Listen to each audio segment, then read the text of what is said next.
오늘은 영원한 제사장이신 예수 그리스도라는 제목으로 하나님 말씀을 상고하겠습니다. 영원한 제사장이신 예수 그리스도. 유대인들에게는 항상 예수의 권위에 대한 의구심이 있습니다. 우리에게는 아브라함이 있는데 더 큰 선지자가 뭐가 필요하겠어요? 또한 그가 아브라함보다 더 크냐? 그가 다윗보다 더 크냐? 하는 의구심이 늘 있는 거예요. 뿐만 아니라 우리에겐 제사장이 있는데 또 다른 제사장이 왜 필요한가 하는 이야기를 할 때 그들은 항상 성경 안에서 늘 답을 찾고 예언을 얻죠. 예수님도 그런 말씀을 하세요. 내가 성경에서 영생을 얻을 줄 알고 연구하거니와 이 성경이 곧 내게 대하여 증거한 것이라 그래요. 그러니까 유대인들은 성경을 읽을 때 그 안에서 하나님의 뜻을 알고 영생을 얻으려고 상고하는데 그 안에 기록된 모든 것들이 나에 대한 것이라 여기에 대한 대답을 주는 거예요. 그러면 예수 그리스도에 대한 대답은 어디 있는가? 아브라함에게 있지도 않고 제사장에게도 있지 않다는 거예요. 레위 제사장의 계통을 통해서 예수님이 오신 것도 아니고 아브라함을 통하여 오신 것도 아니라는 거예요. 그럼 어디에 계신가? 예수 그리스도의 영적 권위는 멜기세덱에게 있다 그래요. 멜기세덱은 아브라함이 10의 1조를 바친 사람 아닙니까? 멜기세덱에 대한 기사는 구약의 창세기하고 시편에 나타납니다. 그리고 거의 나타나지는 않습니다. 그리고 이것에 대한 해석을 히브리서에서 하고 있어요. 멜기세덱이 어떤 사람이라고 성경에 기록되었는가? 너희들이 잘 알고 있지 아니하냐? 그는 의의 왕이요 살렘 왕이라. 그는 왕이라고 기록이 되어 있어요. 그래서 아브라함조차도 너희가 가장 위대하다고 여기는 아브라함, 유대인들에게 아브라함이 가장 위대한 사람 아닙니까? 아브라함조차도 10의 1조를 멜기세덱에게 드리지 않느냐? 낮은 자가 높은 자에게 10의 1조를 드리는 법인데, 그럼 아브라함이 멜기세덱에게 10의 1조를 드렸다면 멜기세덱이 아브라함보다 더 크지 않느냐? 예수님은 멜기세덱의 반차를 따라 오신 분이다 라고 이야기를 하면서 멜기세덱에 대한 이야기를 이어가고 있습니다. 사실은 1절에서 3절까지가 오늘 읽은 내용의 요약이라고 말할 수 있고 4절 이하가 여기에 대한 설명이라고 말할 수가 있어요. 먼저 1절부터 3절 한번 보시면 멜기세덱을 뭐라고 이야기하는가? 그는 살렘 왕이다. 살렘이라는 말은 평화의 왕이죠. 그는 지극히 높으신 하나님의 제사장이라. 그러니까 왕이면서 제사장인 분이에요. 레위인 같은 경우는 제사장이에요. 그런데 다윗 같은 경우는 왕이죠.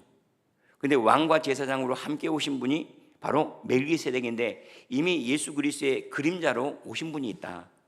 뜬금없이 예수가 그리스도가 된 게 아니고 이러한 분이 장차 오실 것에 대한 그림자로 이미 멜기세덱이 와 있다. 장차 아브라함보다 더 큰 이가 올 거라는 것, 레위보다 더 큰 제사장이 올 거라는 것, 아론의 반차로 오지 아니하고 더 큰 반차로 오실 분이 계시다는 것이 이미 창세기 때부터 우리에게 이야기를 하고 있다. 그분이 누구냐면 바로 멜기세덱인데 그는 왕이면서 또한 지극히 높으신 하나님의 제사장이다. 아브라함보다 더 높은 제사장이다라고 얘기를 해요. 그 이름을 해석하면 의의 왕이요 평강의 왕이라.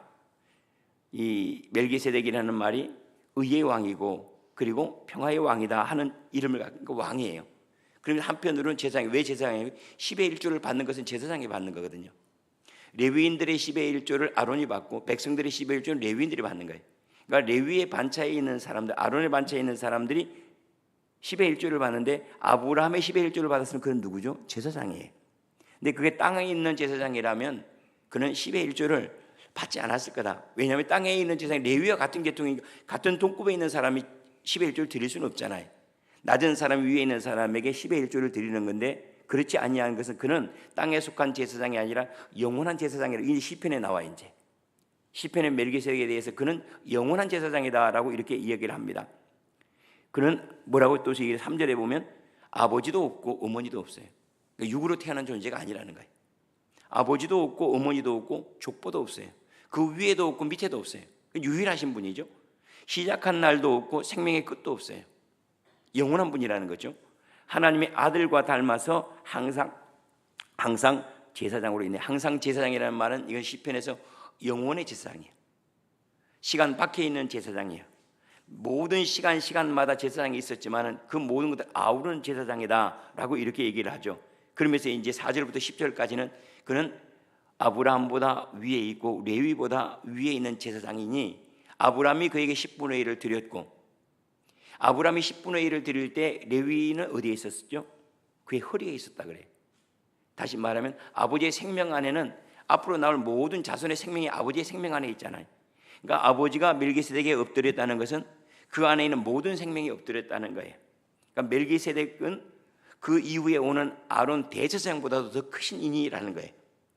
아브라함이 10의 1조를 드릴 때 사실은 아브라함에 속한 모든 일이 10의 1조를 드린 거예요. 여기에서는 참 놀라운 비밀이 있습니다. 그게 뭐냐면 어떻게 우리가 예수 그리스도와 연합되었는가, 여기에 대한 비밀이 여기 있어요. 다시 말하면 아브라함이 엎드려서 10의 1조를 드릴 때 아브라함 이후에는 모든 생명까지, 아브라함의 생명을 가진 사람들은 함께 엎드린 거예요. 다시 말하면 예수 그리스도 생명을 가진 모든 사람은 예수 그리스도가 십자가에 죽을 때 다 죽은 거예요. 그리고 예수 그리스도 살 때 다 산 거예요. 이게 연합이라고 하는 거예요. 아브라함의 자손들은 아브라함과 연합되어서 그들이 함께 하나님 앞에 드림받았기 때문에 믿음의 나라가 된 거예요. 한 왕국이 된 거예요. 왜냐하면 그 머리가 아브라함이고 모든 이들은 아브라함의 생명에 속해 있기 때문에 그래요. 마찬가지로 우리는 그리스도의 나라가 왜 하나님의 나라인가? 그리스도의 생명에 우리가 속하여 있기 때문에 그래요. 그래서 그분이 죽으실 때 우리가 죽은가? 아브라함이 엎드릴 때 아브라함의 자손이 함께 엎드린 거예요. 아브라함의 복을 받아 아브라함에게만 복을 주신 것이 아브라함과 그 자손에게 함께 복이 임하죠. 노아에게 약속할 때도 그래요. 노아에게 약속할 때 노아에게뿐만 아니라 그의 모든 자손들에게 한 약속이다라고 명확하게 얘기를 하고 있어요. 그러니까 노아라고 하는 사람 안에는 노아의 세 가지가 들어있는 거예요. 그 모든 이들이 복받고 구원을 받은 것처럼 그리스도 안에 있는 사람들, 그래서 구약은 혈통에 대한 이야기지만 신약은 어떻게 들어가 있죠? 믿음 안으로 그리스도 안에 들어가는 거예요. 구약은 혈통 안으로 해서 아브라함 속에 들어가고 레위 속에 들어가지만은 예수 그리스도께서 우리를 구원하신 방법은 믿음으로 말미암음이니 생명 안에서 들어가는 것처럼 우리는 영의 생명이신 믿음 안에서 그리스도와 연합한 자가 되었으니 그리스도가 주님 앞에서 돌아가실 때 우리도 함께 죽은 거예요. 그분이 부활할 때 우리도 함께 살았으니 왜냐하면 우리가 바로 그 생명 안에 있기 때문이다라고 얘기해요. 이게 생명의 연합이라고 하는 거죠. 그래서 레위는 아브라함이 10의 1조를 드릴 때 함께 그에게 10의 1조를 드렸으니 멜기세덱은 레위보다 더 큰 제사장이라는 거예요. 레위 계통에서 나오는 아론이나 또한 이 멜기세덱 아론이나 레위 모든 자손들이 제사장 계통 아닙니까? 그런데 그들이 함께 허리에서 엎드려서 10의 1조를 드렸으니 역시 레위보다도 아론보다도 더 큰 대제사장이다 하고 멜기세덱을 얘기해요. 이 왜 멜기세덱을 자꾸 얘기하는, 바로 멜기세덱이 그리스도의 그림자이기 때문에 그래. 왜 멜기세덱이 그리한가? 그들이 왜 예수에 대해서 자꾸 의구심을 갖는가 하면 그들에게는 아브라함만 있지, 레위만 있지, 대제사장만 있지 그 위에 있는 존재가 있다는 걸 몰랐어요. 근데 성경에는 그 위에 영원한 분이 한 분이 계시다는 것을 이미 우리에게 보여줬는데 어떻게 나타났는가? 멜기세덱을 통해서 나타났다라고 이렇게 얘기를 합니다. 그러므로 멜기세덱은 아론의 반차를 통해서 나온 분이 아니다. 다시 말하면 아론의 혈통 속에서 온 게 아니에요. 그런 종류의 제사장이 아니라는 거예요. 혈통을 따라 된 제사장이 아니라는 거예요. 그래서 아버지도 없고 자손도 없는 거죠. 뿐만 아니라 제사가 달라졌으니 우리에게 법도 달라질 것이다. 12절 말씀에 제사 직분이 바뀌었은즉 또한 율법도 바꾸어지리라. 왜냐하면 이미 이때에는 제사가 폐해진 때예요. 이 성경이 기록된 히브리서가 기록될 당시에는 예루살렘 성전이 AD 90년에 완전히 폐해가 된단 말이죠. 완전히 싹 무너져 버려요. 그리고 난 다음에 기록된 것이니까 이제는 더 이상 제사를 드릴 수가 없어요. 그럼 제사가 폐해진 거예요. 왜냐하면 제사가 폐해진 것이 아니라 새로운 제사를 우리에게 주셨으니 옛것이 폐해졌다. 그 새로운 제사가 뭐냐면 예수 그리스도를 제물로 드린 영원한 제사장이니, 그 다음에 이제 다음에 우리 일제나 이제 다음에 이어지는 것들은 뭐냐면은 이 땅에 속한 레위 계통의 제사장들은 해년마다 자기를 위하여 제물을 드리고 해년마다 드려야 되는 것이 이것이 불완전하기 때문이다. 1년만 유효한 거예요. 그리고 자기 자신도 연약하기 때문에 자기 자신의 속죄제를 먼저 드리고 백성을 위해 속죄제를 드려야 되는 제사장. 그러니까 이 제사장이 거룩하지 않은 거예요. 불완전하다는 거예요. 그러나 그리스도는 그렇지 아니하니 영원한 대제사장으로 오셔서 한 번 단번에 죽으심으로 말미암아 모든 이들을 영원한 생명 속으로 이끄셨다. 전혀 다른 제사장이 필요하고 다른 법이 그들에게 왔다 하는 것을 이야기합니다. 그래서 너희가 알지 못하는 또 다른 법이 있다는 것을 얘기해요. 이건 끊임없이 사도 바울도 얘기하죠. 그럼 뭐라고 얘기하죠? 생명의 법이라고 얘기해요. 율법이 아니라 생명의 법, 생명의 성령의 법이 우리를 구원하신다라고 명확하게 이야기를 하고 있죠. 그러면 제사장이라고 하면 레위 지파에 나와야 되는 거 아니냐? 근데 예수님이 유다 지파거든요. 여기에 대해서 얘기를 합니다. 왜냐하면 더 크신 이가 그 아래에서 나올 수가 없잖아요. 레위보다 더 큰 이가 자손에게서 나올 수는 없어요. 그러므로 그는 다른 지파에서 나올 것이라 하였으니 13절입니다. 이것은 한 사람도 제단 일을 받들지 않는 다른 지파에 속한 자를 가리켜 말한 것이나, 이것은 제사 직분을 감당하지 않은 다른 지파에서 영원한 제사장이 나올 것에 대한 말씀이니 우리 주께서는 유다로부터 나신 것이 분명하도다. 이 지파에는 모세가 제사장들에 관해 말한 것이 하나도 없고 유다 지파에 대해서는 제사에 대한 이야기가 전혀 없어요. 왜? 그런 종류의 제사장이 아니기 때문에. 멜기세덱과 같은 별다른 한 제사장이 일어나는 것을 보니 더욱 분명하도다 하고 말씀을 하고 있습니다. 그러니까 유다 지파에서는 왕이 나오잖아요. 그러니까 왕이면서 제사장이 되려면 그는 유다 지파에서 나오는 것이 분명하도다라고 이렇게 얘기를 합니다. 그래서 이 히브리서는 이 과거 그들이 영생을 얻을 줄 알고 묵상했던 상고했던 그 구약 안에 그리스도를 어떻게 찾아낼 것인가에 집중을 하고 있는 거예요. 그래서 이 히브리서가 매우 중요한 이유는 신약과 구약의 과교 역할을 하고 있어요. 구약의 율법이 신약과 어떤 관계를 갖고 그들의 제사는 지금 우리에게 어떤 의미를 갖고 하는 것들을 다시 예수 그리스도 안에서 통합을 시켜버려요. 그래서 결국은 어디로 가는가 하면은 우리에게는 새로운 제사가 있으니 그리스도요, 우리는 새로운 대제사장이 있으니 그분은 아버지께 한 번 우리를 데리고 들어가서 제물로 드렸음을 우리 모두가 거룩한 자가 되었다라고 이렇게 이야기를 하고 있습니다. 멜기세덱은 예수님의 모형이라고 할 수가 있겠죠. 왜 이 얘기를 하는가 하면 우리는 한 번 그리스도와 함께 하나님 앞에 드린 존재예요. 그래서 우리에게는 어떤 제사가 있는가? 존재적 제사가 있는 거예요. 다시 말해 우리의 생명이 주님 앞에 드려지고 주님 앞에 받은 바 되었다는 거예요.